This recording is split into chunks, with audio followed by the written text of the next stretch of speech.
हेमंत को पता है कि एक बार ऐसे का सम्मानित में हमसे कहने लगे कि मुकुल भाई आपको पता है? हमने कहा क्या? कहने लगे लोहा लोहे काटता है, पानी पानी काटता है। हमने कहा पता है, तो इतना ये पता ही रहता कि इनको कुत्ता काट कर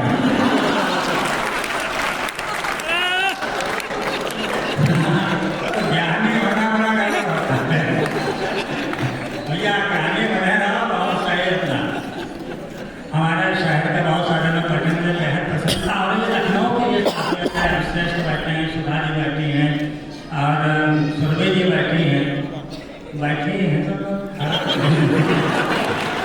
मेरे प्रतिभा जी बैठे हैं, निर्मला बैठे हैं, सारे ये कवि हैं। क्योंकि एक बार इनके लिए अच्छी से ताली। लखनऊ की तहरीक होती है कि मंच पर नहीं होते सामने सुनने के लिए आते हैं। ये आपका बड़प्पन, मैं आपको मंच से प्रणाम करता हूँ। डॉक्टर रुद्रमणि बैठे हुए जो लोहिया हॉस्पिटल के बहुत ही वरिष्ठ सर्जन हैं, एक बार इनके लिए तालियां होनी चाहिए। ये लोहिया का सम्मेलन भी करवा सकते हैं। तो ये बहुत अच्छा है। सुंदर डॉक्टर परवर जी ने जो है शुरुआती में इतना मोहब्बतमय माहौल कर दिया है कि मोहब्बतें हिलोरे मार रही हैं। अच्छा, मोहब्बत पर हमने भी बहुत लिखा है। हमने मोहब्बत पर, राजनीति पर बहुत लिखा, पर हमने देखा कि मोहब्बत पर जब हम खूब लिख लिए तो हमने 4 पंक्तियाँ अंतिम लिखी मोहब्बत की। वो अंतिम 4 पंक्तियाँ आपको सुनाता कि मोहब्बत पे हम अधमरे हो गए। हमारी फिजिक्स देख लीजिए, फिजिक्स मोहब्बत में हम अधमरे हो गए हैं, चिकित्सा की हद से परे हो गए। चिकित्सा की हद से परे हो गए हैं। बहुत वाजपेयी बने घूमते थे, गिरे वो भरा तो खड़े हो गए। मोहब्बत पर लिखा है और उस मोहब्बत पर क्या लिखे? जैसे अभी डॉक्टर भगवत सिंह जी कहा कि अब कोई मजनू फरहाद नहीं होता, शाहिद नहीं होता। पहले तो उम्र भर मोहब्बत चलती थी, अब मोहब्बत खाली 6 दिवस ही रह गई। 6 दिन अगर चल गए समझ लो 7 जन्म चल गए। मैं सिद्ध कर देता हूँ कि 6 दिन की मोहब्बत कैसा रह गई। जरा 4-5 लोग तालियां उधर से बजा। पहली को एक नजर देखा, पहली को एक नजर देखा, फिर 2 को उससे बात हुई, 3 को उसने लफ्ज़ स्वीकारा, खुशियों की बरसात हुई। 3 को उसने लफ्ज़ स्वीकारा, खुशियों की बरसात हुई। 4 को उसने पिक्चर देखी, पिज्जा खाया, बाय किया। 5 को बोली 5 दिनों में 5 जन्म इंजॉय किया। और 6 को उसको फोन किया तो प्यार व्यार सब साफ हो गया। मेरे लब के मोबाइल का आज इसलिए ये पर्यावरण सब बेकार है। भैया क्या ढूंढ रहे? हमने कहा शायद इस उम्र में ढूंढने की जरूरत पड़ गई। ऐसे हमें सुनाने तो कोई इधर से उधर करते रहता है। एक का बात 4-5 साल का बच्चा बात और इधर से उधर से इधर जाता। हमने कहा तुम्हें चैन नहीं है? बोला चैन भूल लेता।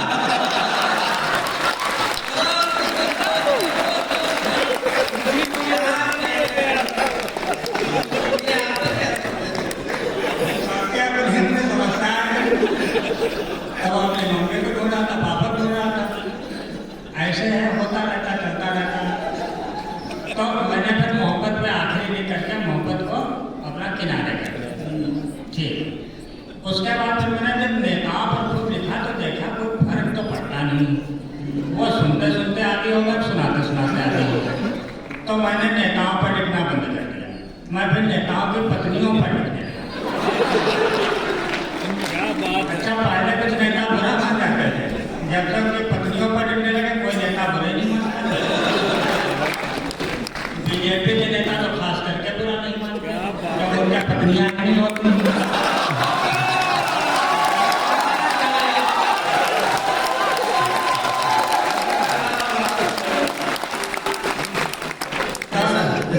तो इसलिए जो है हम बदलते रहते हैं, गियर बदलते रहते हैं। तो उसके नेताओं की पत्नियों पर लिखने लगा। तो मैं एक छोटी सी छंदा नेताओं की पत्नियों पर सुनाता हूँ। नेताजी की पत्नी को, हाँ आ जा बेटा। ये 2 लड़के लोग किधर गए? मैं एक छोटी सी छिड़का सुना। हाँ बता दीजिए, बता दीजिए।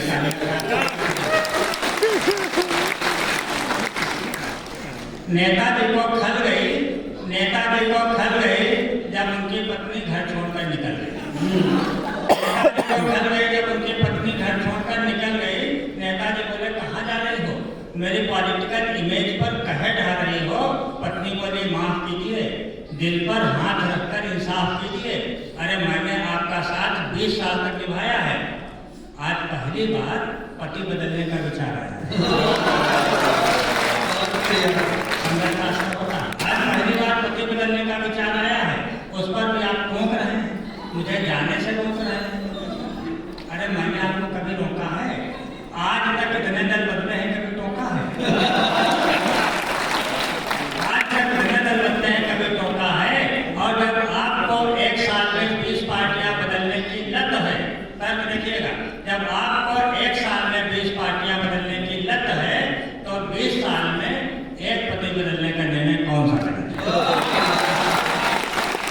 अब एक फाइनल लड़का पौने 6 मिनट प्रयास सही दे रहे थे। पौने 6 मिनट के बाद 10 सेकंड है। मैं बहुत दिन बाद एक कविता सुनाने जा रहा हूँ, इसलिए इस प्रत्याशा में, इस खुशी में आप लोग तालियां बजा सकते। जैसे कौशल मिशन का कार्यक्रम है, उधर प्रदर्शनी लगे हुए बहुत सारे प्रोडक्ट बनते हैं, इसमें कौशल दिखाई पड़ता। ऐसे एक प्रोडक्ट हमारे देश में है दूल्हा, वो बिकता है। ये प्रोडक्ट भी बिकता है, वो प्रोडक्ट भी बिकता है। बस इसी को ध्यान में रखिएगा। हास्य और व्यंग की मेरी अच्छी कविताओं में से एक दृश्य देखिएगा। दृश्य काव्य है। दूल्हों के बाजार में दूल्हे बिक रहे थे, दूल्हों के बाजार में दूल्हे बिक रहे थे। चपरासी से अफसर तक बिकाऊ दिख रहे थे, चपरासी से अफसर तक बिकाऊ दिख रहे थे। एक दूल्हे का बाप चिल्ला रहा था, दोनों हाथों से बुला रहा था, आइए आइए 3 फुट 2 इंच दूल्हा ले जाइए। दूल्हे की विशेषता बता रहा है, सहवा तारीफ तुम्हें भी कहते, आइए आइए 3 फुट 2 इंच दूल्हा ले जाइए। मैंने पूछा कितने में दोगे? बोला कितने लोगे? हमने कहा एक चाहिए, लेकिन वाजिब दाम बताइए। बोला बोहनी के टाइम में सस्ता लगा दूंगा। बोला बोहनी के टाइम में सस्ता लगा दूंगा, मात्र 50,000 दूंगा। मैंने कहा भाई 50,000 तो ज्यादा है, जबकि दूल्हा आधा है। हमने कहा 50,000 तो ज्यादा है, जबकि दूल्हा आधा है। इस पर दूल्हे का बाप बोला, मार्केट रेट खोला, बोला बोहनी का टाइम था सो कम बताया है, वरना कल 2.5 फुट का 80,000 पाया है। इसी तरह बिकती है बाजार में, जो वरना 2.5 फुट का 80,000 पाया है। मैं आगे बढ़ा, मेरी नजर में एक और दूल्हा चढ़ा। मैंने पूछा क्यों भाई, अकेले ही आए, पिताजी को नहीं लाए?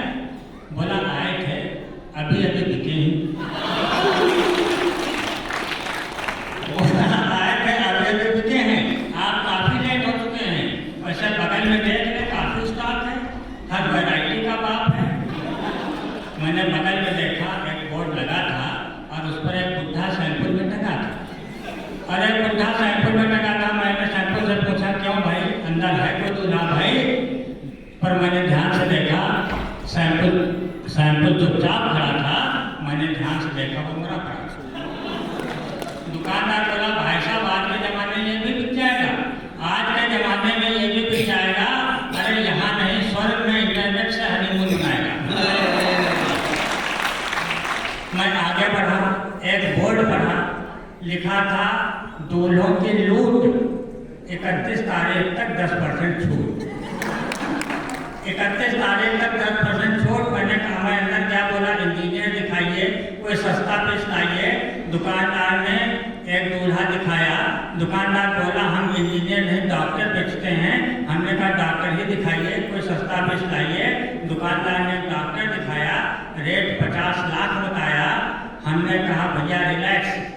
दुकानदार बोला भाई साहब अभी भी बजट आया है, सरकार ने दूल्हे को लग्जरी आइटम बताया है। सरकार ने दूल्हे को लग्जरी आइटम बताया है। वैसे सस्ता चाहिए, चिंता मत कीजिए, सस्ता दीजिए। अरे महीना जरा वो पैकेट उठाओ, साहब को डॉक्टर महंगा है, इन्हें 6 दिन कंपाउंडर दिखाओ। इससे पहले कविता टर्न ले रही। इससे पहले वो छेदीलाल कंपाउंडर लाता। मैं आगे बढ़ा, देखा काफी हुजूम था, शायद दूधों का सबसे बड़ा शोरूम था। मैंने एक से पूछा क्या दिख रहा है?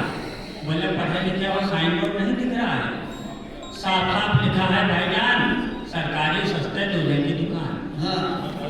साफ साफ लिखा है भाईजान सरकारी सस्ते दूल्हे की दुकान। बोला दूल्हे को खो रहे हैं, राशन कार्ड पर दे रहे हैं। बोला दूल्हे ऐसी स्थिति आने वाली। बोला राशन कार्ड पर दे रहे हैं। हमने कहा कब तक नंबर आएगा, क्या आज ही मिल जाएगा? वो बोला भाई साहब पर्ची कटाइए, दूल्हा 3 दिन बाद गोदाम से उठाइए। दूल्हा 3 दिन बाद, देखिए वस्तु है दूल्हा 3 दिन बाद गोदाम से उठाइए। मैं आगे बढ़ा, एक साहब बोले आइए बिल्कुल ताजा दूल्हा है ले जाइए, बिल्कुल ताजा दूल्हा ले जाइए। मैंने पूछा दाम? बोले 500 रुपए का 250 ग्राम। हमने पूछा दाम? बोले 500 रुपए का 250 ग्राम। हमने कहा 250 ग्राम में कितना दूल्हा आएगा, क्या पूरा दूल्हा बन जाएगा? दुकानदार बोला भाई साहब हमारा वादा है, अगर आपकी लड़की 100 ग्राम की है तो 250 ग्राम की ज़्यादा है, वरना 1,20,000 लगाइए पूरा 60 किलो तो लाइए। खैर मैं आगे बढ़ा, देखा एक दुकान खाली पड़ी थी। कविता का अंतिम बंद जिसके लिए मैंने पूरी कविता लिखी। एक दुकान खाली पड़ी थी, एक उदास महिला चुपचाप खड़ी थी। मैंने महिला से पूछा आप क्या देखती हैं, किस वैरायटी के दूल्हे बेचती हैं? महिला ने एक संदूक खोला, अंदर से एक कवि निकला, या कह लीजिए कि युवा कौशल विकास का एक बंदा निकला और बोला मैं मुफ्त में मिल जाऊंगा। और बोला मैं मुफ्त में मिल जाऊंगा, एकता अखंडता देश प्रेम की हजारों कविताएं सुनाऊंगा, पर माफ कीजिए मैं कोई डॉक्टर नहीं जो बिक जाऊं, सांसों की कीमत पैसों में लगाऊं। मैं डॉक्टर नहीं जो बिक जाऊं, सांसों की कीमत पैसों में लगाऊं। मैं इंजीनियर भी नहीं जो बिक जाते हैं, सीमेंट और लोहे के साथ देश खा जाते हैं। सीमेंट और लोहे के साथ देश खा जाते हैं। मेरे पास प्यार की पूंजी है, मानवता का ज्ञान है, और इन चंद सिक्कों से परे मेरा स्वाभिमान है। तो दोस्तों ये पैसा है, इसके खेल निराले हैं, हमने इसी पैसे से कुत्ते भी पाले हैं।